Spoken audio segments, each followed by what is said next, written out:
welcome to the first part of the first page for the stitch book. And today we're going to be having a little look at straight stitch, seed stitch and running stitch. Now down below I have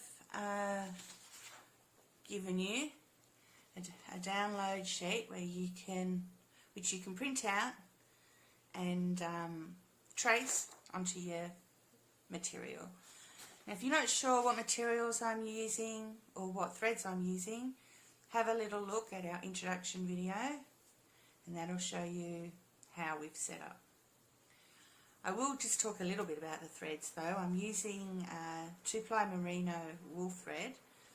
I'm going with indigo colours for my first page. These have all been hand dyed with indigo. And these are actually available on the Dye to Craft Etsy shop. A link below. So if you want to use these threads, by all means, go and purchase some.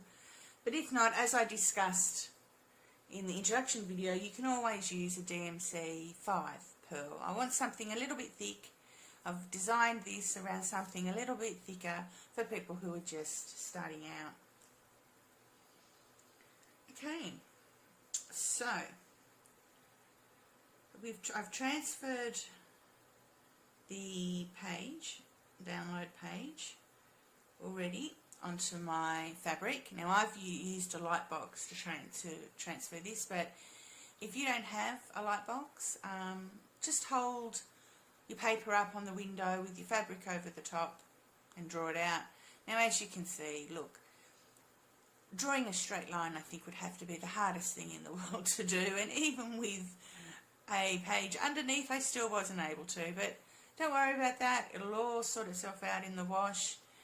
You know, this project isn't about being perfect, it's about learning, experimenting and having some fun, so don't get frustrated with little things like that. So we'll start off with the basic of all embroidery stitches, straight stitch. The stitch that basically makes up everything else that you do. Now I'm going to start off by starting with a knot.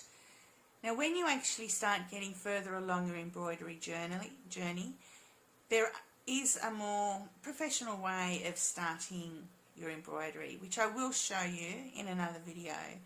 But if you've never done a stitch before and you're just having your first go, we're going to keep this nice and simple. So we're just going to put a knot in the bottom of our thread. So we wind it round a couple of times, our finger, and then just roll it off and pull, and you've got a messy knot basically.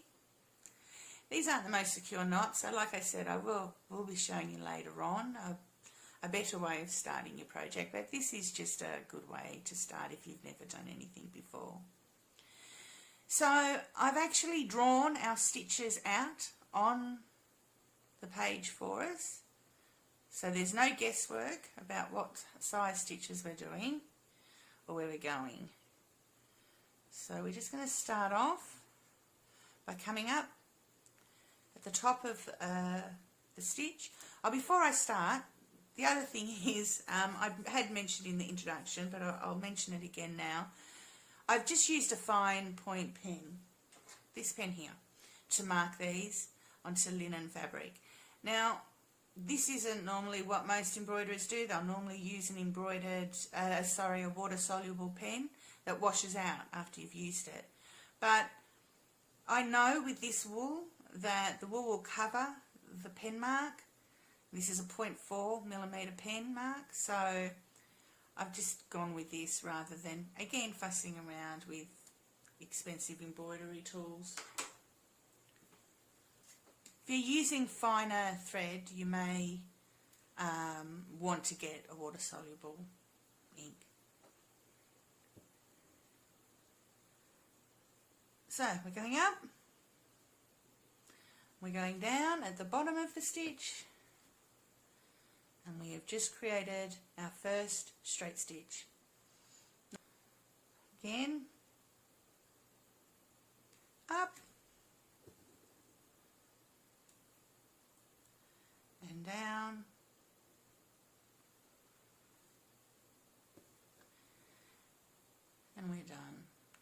Now again, with my embroidery hoop, this is a little bit more of an expensive type of embroidery hoop that's on the market. There are plenty of other flat ones, square ones, round ones, oval ones.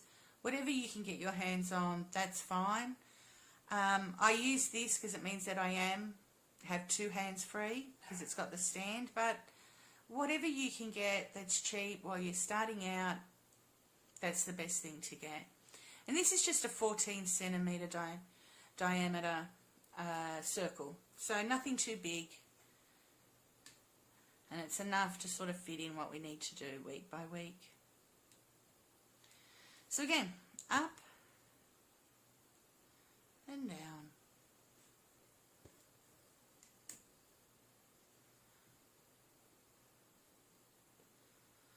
So these first stitches that we're doing, I've marked out are roughly 1 centimetre stitches, and they are quite large. Normally in most embroidery you wouldn't be doing anything quite so big,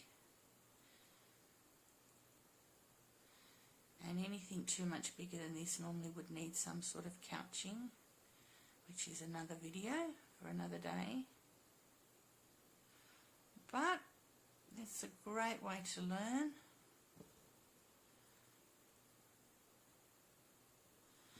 And see, straight stitches basically can be used for all sorts of different things. And when you start putting them in different sorts of order, they form different stitches.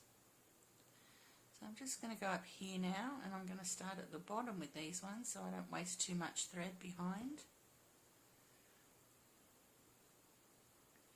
Now you can actually see, because of the lighting here, I don't know if you can see, I hope you can see, underneath we're zagging from the top, from the bottom to the top. Once you take it out of the frame and the lights are all off, you won't actually see that,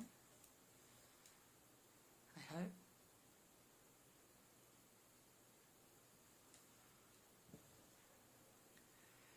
Right, and I've also added in here a few smaller stitches. So we're still doing a straight stitch, but now we're doing them a little bit smaller.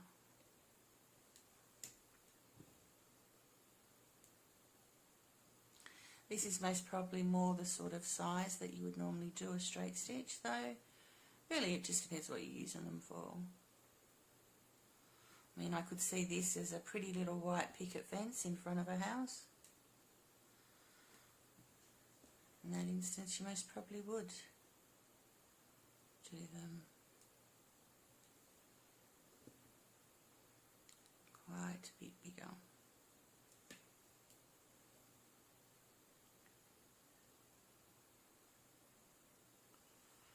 Okay, so that's the straight stitch. I'll finish off the last few stitches and come back to you with a running stitch next. Okay, so I've finished all my stitches. I'm not quite ready to start the running stitch yet because I realised I really should show you how to finish off your thread. So we finished all our stitches, we've come to the back, and we're just now going to do a couple of little stitches without going all the way through the front if you can. If you've put your woven interfacing on the back like we discussed in the introduction, you should be able to just go through that. Then we'll go back through again, but this time we'll put our needle through the hoop and tie off, and we can cut that off. All finished. Alright, now we're ready to start our running stitch. I'm going to do these stitches in the mid indigo blue thread. Now basically the running stitch is the straight stitch but done in a line, going either vertically or horizontally. In this case we're going vertically. we call it the running stitch. So we come up, we go down,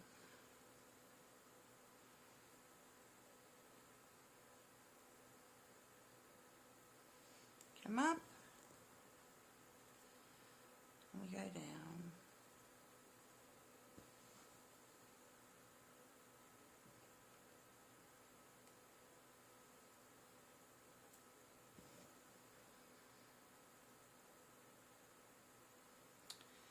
We keep doing that down the line,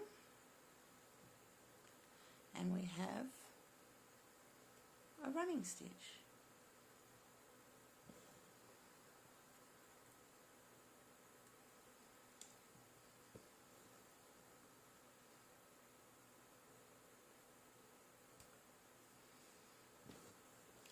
As you can see, not perfect. I haven't formed a perfect line, gone a little skew-iff there, but that's okay. Once we take it out of the hoop and it's not as tensioned out, it won't be as noticeable. And honestly, we're learning, we're playing, we're having fun, we're not getting stuck up on things like this. This is just for your own stitch book, for your own joy and your own fun and your own well-being. So we're really not going to get too stressed out if our line is not 100% perfect. So I'm going to finish my lines and I'll come back to you with the next stitch. Okay, so we've finished our running stitches. Now again, they're not perfect in alignment, but overall I think they look alright. So the next thing we're going to look at is a seed stitch. Now a seed stitch is basically a straight stitches done in any random formation. Again, I'm going to go with my medium indigo thread, not in the back, in the bottom. We just come up anywhere randomly within the square and then go down randomly anywhere within the square.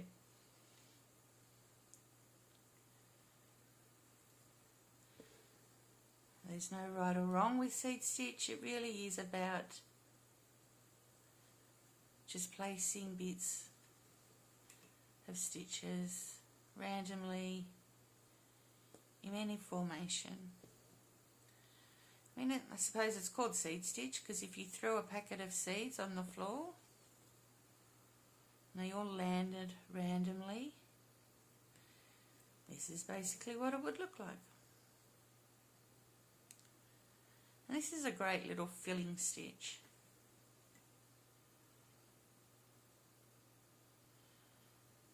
The only main things are to sort of try and keep your stitches a similar length. Doesn't matter what length that is. You can do big stitches, small stitches. Really doesn't matter.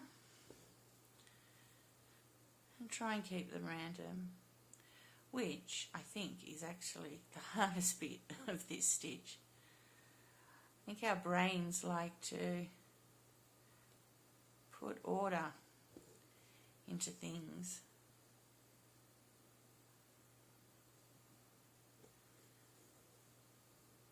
So trying to just randomly do things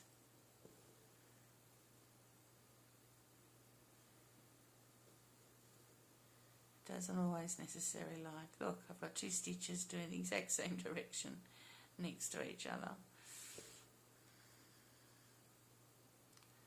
Try and break it up a little bit. Oops. Now just before I finish up, I will talk about the needle I'm using.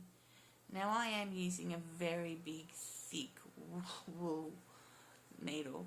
It's really a needle that you would use to sew some crochet pieces together, something like that. But I'm using this so that you can see, hopefully, exactly what I'm doing and exactly where I'm going.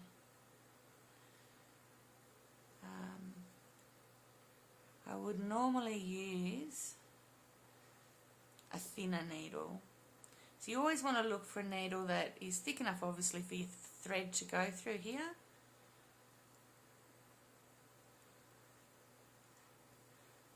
and about the same width as the thread you're using, so that the hole is fully filled by the thread. So as you can see, you can quite easily see the holes this is leaving because the thread is thinner than the hole. But that's alright, because I'm just, as long as you can see what I'm doing, that's the important part here. Anyway, I shall finish my square and come back. Okay, so we have finished the stitches here. I finished all the seed stitch. I haven't gone all the way to the end because we're actually going to be using these lines to sew our patch onto our felt at the end. So we finished our first 3 stitches. We have straight stitch, running stitch and seed stitch. So easy just to do. 3 stitches already. I look forward to seeing you for the next one. Bye.